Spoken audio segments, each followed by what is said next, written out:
Xotiningni taroziga chiqarasan, tarozida qancha yuk bossa o'shancha tillo berasansa kim uylanardi? Kim xotinlik bo'la olardi? Qani? Eng yengil xotin 45 kilo bo'lib tursa, 45 kilo tillo ber kim uylanadi? Hech kim uylanmaydi. O'shaning uchun arzon narxda baholab qo'ydi, lekin qimmatbaho ne'matni berdi. Busiz hayot emas, tatimaydi.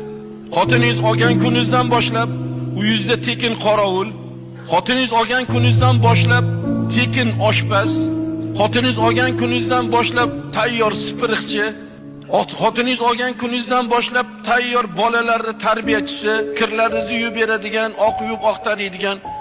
Vaholanki shu tekin xizmatkorga birortamiz insofan bir oylik berayotganimiz yo'q, pul berayotganimiz yo'q. Mana shuncha ishlarni qilyapsan, baraka topkir, boringga shukr. Mana shu ishlarni baribir boshqa odamga qildirganda ham men pul ham berardim, lekin sen shuni tekinga qilyapsan, berayotganimiz yo'q.